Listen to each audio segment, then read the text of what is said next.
Daily. Taste the Daily.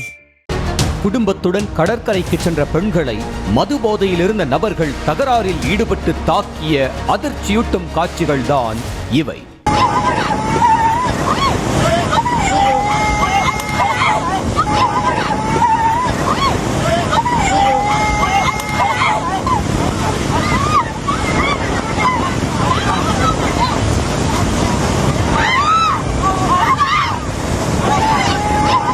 Cuddalore மாவட்டம் குறிஞ்சிப்பாடி அடுத்த மீனாட்சிப்பேட்டை பகுதியைச் சேர்ந்த முத்து, பவானி, சத்தியமூர்த்தி, ஐஸ்வர்யா ஆகியோர் குழந்தைகளுடன் பொழுதுபோக்கிற்காக பெரியகுப்பம் கடற்கரை பகுதிக்கு சென்றுள்ளனர். மதியம் 2 மணி அளவில் கடற்கரைக்கு சென்றவர்கள் கடலில் குளித்து விளையாடி கொண்டிருந்த போது தியாகவல்லி பகுதியைச் சேர்ந்த மாணிக்கவேல், தினேஷ், சரவணன், பிரவீன் ஆகியோர் மதுபோதையில் அங்கு வந்ததாக தெரிகிறது. அவர்கள் 4 பேரும் அங்கிருந்த பெண்களிடம் சில்மிஷத்தில் ஈடுபட்டதாக கூறப்படுகிறது.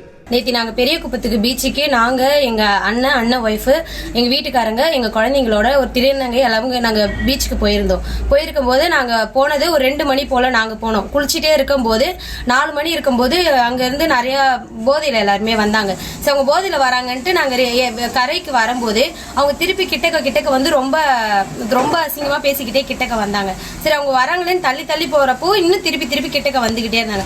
இதனை அடுத்து போதையில் இருந்த நபர்களுக்கும் பெண்களுக்கும் இடையே வாக்குவாதம் ஏற்பட்ட நிலையில் உடன் வந்திருந்த முத்து, சத்தியமூர்த்தி இதனை தட்டி கேட்டுள்ளனர். அப்போது இரு தரப்பினருக்கும் கைகலப்பு ஏற்பட அதனை தடுக்க முயன்ற பெண்களையும் போதையில் இருந்தவர்கள் கண்மூடித்தனமாக தாக்கி உள்ளனர்.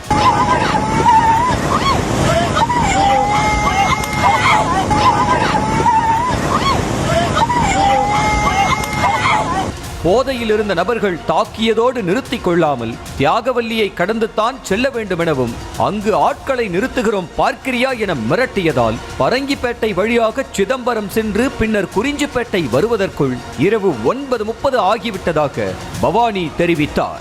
தியாகவல்லி எங்க ஊர் தான், எங்க ஊர் வழியால் தானே நீங்க போறீங்க, அங்க நாங்க எத்தனை பசங்களை வர சொல்றோம் பாக்குறோம் அப்படின்னு சொன்னதுக்கு அப்புறம் நாங்க அப்படியே பரங்கிப்பேட்டை வழியால போய் நேர சிதம்பரம் போயிட்டு நைட்டு 9:30 மணிக்கு மேலதான் சார் எங்க ஊருக்கே நாங்க வரோம்.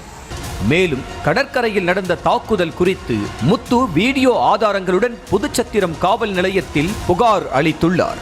இதனை அடுத்து 4 பேர் மீதும் வழக்கு பதிவு செய்த போலீசார் தினேஷ், சரவணன், மாணிக்கவேல் ஆகிய 3 பேரை கைது செய்து தலைமறைவாக உள்ள பிரவீன் என்ற இளைஞரை தேடி வருகின்றனர்.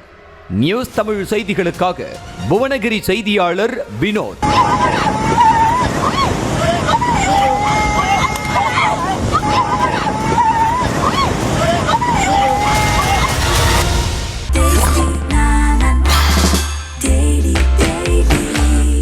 Daily. Taste the Daily.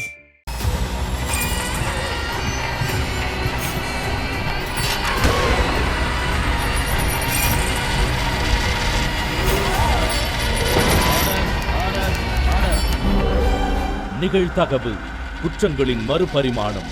நாள்தோறும் இரவு 10 மணிக்கு இணைந்திருங்கள் நமது நியூஸ் தமிழ் தொலைக்காட்சியோடு.